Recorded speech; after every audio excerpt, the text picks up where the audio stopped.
everyone, this is Mamta and you are watching Success Point. Today we are going to discuss about UP TGT and PGT 2022 preparation. किस तरह से हमें UP TGT की preparation हमें जो है करनी चाहिए, एग्जाम की क्या क्या हमारा जो है शेड्यूल होना चाहिए, किस तरह से हमें अपना टाइम मैनेजमेंट करना है, उस सब के बारे में हम बात करने वाले हैं इस वीडियो में। तो मेरे साथ मेरे चैनल पर बने रहिएगा सक्सेस पॉइंट पर और चैनल को कर दीजिएगा सब्सक्राइब और मेरे वीडियो को शेयर करना भी नहीं भूलिएगा। तो चलिए स्टार्ट करते हैं आज की वीडियो। देखिए यूपी टीजीटी 2022 की जो प्रिपरेशन है उसके बारे में इसमें एक पॉइंट लेकर के आई हूँ जो कि सभी स्टूडेंट का लगभग कॉमन क्वेश्चन होता है कि कम समय में पीजीटी हम कैसे पास करें। देखिए कम समय हमारे पास कम है क्योंकि कुछ बच्चे होते हैं और भी जो अदर कॉम्पिटिटिव एग्जाम होते हैं उनकी प्रिपरेशन में लगे हुए होते हैं और साथ ही साथ वो टीजीटी पीजीटी में भी अप्लाई कर देते हैं, क्योंकि कभी कभी क्या होता है कि क्वेश्चन लेवल जो होता है और क्वेश्चन जो है कॉम्पिटिटिव एग्जाम में लगभग सेम ही होते हैं। जैसे कि हम बात करें टीजीटी और एलटी ग्रेड की, अगर इंग्लिश सब्जेक्ट से हमने उसको चूज किया है, सिलेक्ट किया है,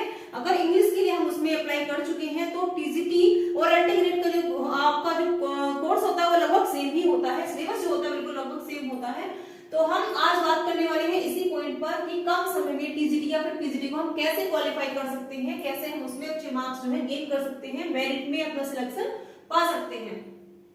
तो देखिए कैसे करेंगे हम। फर्स्ट पॉइंट है, मैं 4 पॉइंट आपको बताऊंगी, 4 पॉइंट्स में इसमें लेकर के आई हूं, जिसमें पहला जो पॉइंट है वो है हमारा पीवाईक्यूज, जो प्रीवियस ईयर के क्वेश्चन पेपर होते हैं वो। तो हमें जो है इसमें पीवाईक्यू यानी कि प्रीवियस ईयर क्वेश्चन पेपर को सोल्व करना है। देखिए प्रीवियस ईयर्स क्वेश्चन पेपर जो होते हैं एक इंपॉर्टेंट रोल प्ले करते हैं आपको कॉम्पिटिटिव एग्जाम में सक्सेस दिलाने में। मैं ये बात अपनी पहले की वीडियो में आपको बता चुकी हूँ, हर एक लगभग अपनी सभी जो वीडियो है मेरी उसमें मैं ये बात बताती हूँ कि हमें प्रीवियस ईयर के क्वेश्चन पेपर पर फोकस करना है और जो प्रैक्टिस पेपर है, प्रैक्टिस सेट है, उनको भी सोल्व करना है। तो पहले हमें करना होगा प्रीवियस ईयर क्वेश्चन पेपर का एनालिसिस। हम जब उसका एनालिसिस करेंगे तो हमें ये पता लगेगा कि प्रीवियस ईयर में कितने क्वेश्चन किस जो है आपके टॉपिक से आ रहे हैं, किस तरह के क्वेश्चन हमसे पुट अप किए जा रहे हैं और किस जो टॉपिक पे है हमें ज्यादा फोकस करना है, ज्यादा अच्छे से हमें उसको तैयार करना है। तो ये जो है प्रीवियस ईयर के क्वेश्चन पेपर, इसमें आपको एनालिसिस कर लेना है और देख लेना है किस तरह के क्वेश्चन जो है आपको वहां पर देखने के लिए मिल रहे हैं बार बार, यानी कि जो क्वेश्चन का रिपीटेशन है वो हमें बार बार वहां देखने के लिए मिलता है किस टॉपिक से। तो इसमें जो है आप किसी भी बुक को सिलेक्ट कर सकते हैं। देखिए प्रीवियस ईयर के क्वेश्चन पेपर तो आप किसी भी चीज के ले सकते हैं, चाहे तो यूथ कंपटीशन के लिए लीजिएगा, चाहे अदर पब्लिकेशंस के लिए लीजिएगा, मार्केट में अवेलेबल हो रहे हैं, आप ले सकते हो वहां से। लेकिन इसके साथ साथ में आपको क्या करना है कि जो प्रीवियस ईयर के क्वेश्चन पेपर होंगे उसमें आपको ये देखना है किस टॉपिक से कितने क्वेश्चन आपके बन रहे हैं, कहां से ज्यादा क्वेश्चन जो है एग्जामिनर पूछता है बार बार। उसको देखने के बाद देखिए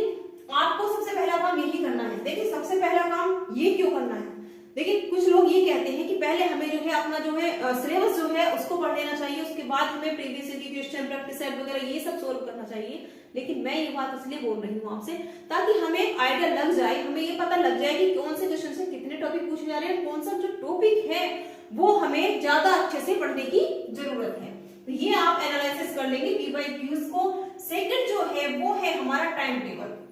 देखिए किसी भी एग्जाम में सफलता प्राप्त करने के लिए, सक्सेस प्राप्त करने के लिए जो टाइम टेबल है वो बहुत ज्यादा जरूरी हो जाता है, क्योंकि अगर टाइम टेबल नहीं रहेगा, समय का प्रबंधन आप नहीं करोगे तो आप एग्जाम में सफलता प्राप्त नहीं कर पाओगे। तो हमें एक टाइम टेबल जो है वो सेट कर लेना है कि कितने जो आवर्स हैं हमें इसको स्टडी करनी है या फिर दिन में कितने घंटे जो है हमें पढ़ना है। ठीक है, आप मॉर्निंग में, इवनिंग में, नाइट में इसको सिलेक्ट कर सकते हो, इसको चूज कर सकते हो कितने घंटे हमें किस जो है टॉपिक को देना है, किस तरह से हमें लिटरेचर पढ़नी है या फिर ग्रामर पढ़नी है या फिर अदर जो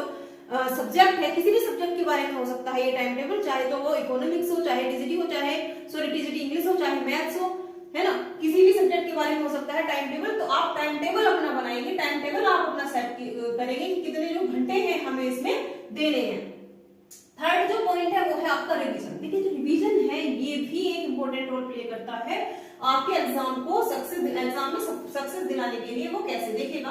अगर मैं कहूं कि आपने पीवाईक्यूज कर लिए हैं, प्रीवियस ईयर क्वेश्चन पेपर का एनालिसिस आपने कर लिया है, बहुत अच्छे से आपने इसको किया है, बहुत ज्यादा वर्क आपने इसमें किया है, डीप एनालिसिस आपने कर लिया है, लेकिन फिर भी आपने ना तो टाइम टेबल बनाया, चलो टाइम टेबल भी आपने बना लिया है, आपने अच्छे से जो है टाइम टेबल बना लिया है, लेकिन आपने अभी तक स्टडी की है, आपने जो एनालिसिस किया है उसका रिवीजन आप नहीं कर रहे हो, तो आपको जो पहले की जो आपकी नॉलेज है, पहले की जो आपकी स्टडी है वो बेकार है, आप उसको भूल जाओगे धीरे धीरे। तो आपको क्या करना है कि जब आप स्टडी करोगे, जब आप एनालिसिस करोगे, उसके बाद आपको रिवीजन भी करना है। कहने का मतलब है जितना आप सिलेबस को पढ़ते जाओगे, दोहराते जाओगे, समझते जाओगे और उसके बाद में आपको रिवीजन जरूर करना है। सपोज कीजिएगा अगर आप,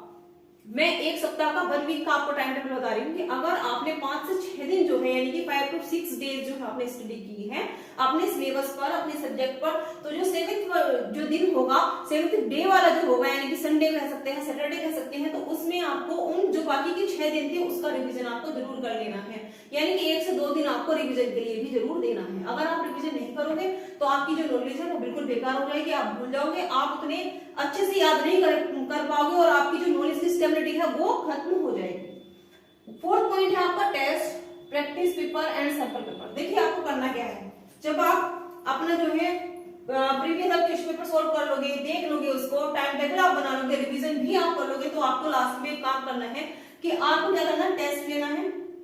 प्रैक्टिस पेपर आपको सोल्व करने हैं या फिर सैंपल पेपर्स, और आपको ठीक वैसे ही सोल्व करने हैं जैसे कि एग्जाम हॉल में आप करते हो, एग्जाम रूम में आप करते हो। आपको वैसा ही जो एनवायरनमेंट है क्रिएट कर लेना है अपने आसपास में, चाहे घर में कुछ भी हो रहा हो, कुछ भी चल रहा हो, आपको वो सैंपल पेपर समाप्त करने के बाद ही, कंप्लीट करने के बाद ही अपने जो है वहां से स्टडी रूम से उठना है। देखिए टेस्ट में आप उसी तरीके की टेस्ट करोगे जैसे कि एग्जाम में आती है, बिल्कुल वैसे ही आप फीलिंग लाओगे कि हमारा जो है क्या चल रहा है, घर पे एग्जाम चल रहा है, हमें इतने टाइम में, जितना टाइम आपको एग्जाम में मिलता है उतने टाइम में ही आपको ये प्रैक्टिस पेपर सॉल्व करना होता है। देखिए प्रैक्टिस पेपर लास्ट में क्यों कहा जाता है, प्रैक्टिस पेपर को करने के लिए सबसे लास्ट में क्यों बोला जाता है, उसका एक रीजन है। रीजन ये है कि PYQs तो आप एनालाइज कर लोगे क्योंकि हमें देखना होता है, ये नहीं कि सिलेबस एक दे दिया गया है और आप सभी सिलेबस को जो है डीपली पढ़ते जा रहे हो, करते जा रहे हो, उससे कोई बेनिफिट नहीं मिलने वाला है। क्योंकि कुछ टॉपिक होते हैं जो इंपॉर्टेंट होते हैं और जिस पर हमें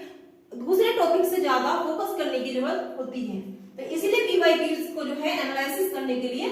कहा जाता है। टाइम टेबल कर लोगे, रिवीजन भी कर लोगे, जब हमारा रिवीजन हो जाएगा, जब हमारी स्टडीज हो जाएगी, जब हमारा एनालिसिस हो जाएगा, टाइम टेबल के अकॉर्डिंग हमारी स्टडी हो जाएगी, हम सिलेबस पर एक पकड़ बना लेंगे, तो हम रिवीजन करेंगे। और जब हम रिवीजन भी लगातार हर जो है सप्ताह आप रिवीजन अपना करोगे, तो एक जो कमांड है अपने सब्जेक्ट पर वो आप बना लोगे। उसके बाद हम टेस्ट या फिर प्रैक्टिस पेपर करेंगे, सैंपल पेपर हम सोल्व करेंगे, ताकि हमें ये पता लग सके कि अब हमारे जो है कितने जो है मार्क्स उसमें आ रहे हैं, किस तरह की जो है हमारी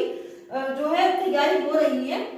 या फिर अभी जो है जो कमी है वो कहां पर हो रही है, क्या हमारी गलती हो रही है, कितनी मिस्टेक्स हो रही है, कितना हम टाइम इसमें स्पेंड कर रहे हैं, कितना हम समय इसमें ले रहे हैं, वो आपको पता लग जाएगा। तो ये जो स्ट्रेटेजी है वो मैं यूपीटीजीटी और पीजीटी के लिए लेकर के आई थी। आई होप इस वीडियो से आपको जरूर हेल्प मिलेगी, और मेरी वीडियो से अगर आपकी थोड़ी सी भी हेल्प हो रही हो तो मेरे चैनल को कर दीजिएगा सब्सक्राइब, और नेक्स्ट वीडियो देखने के लिए मेरे चैनल को लाइक शेयर करना भी नहीं भूलिएगा। Thanks for watching.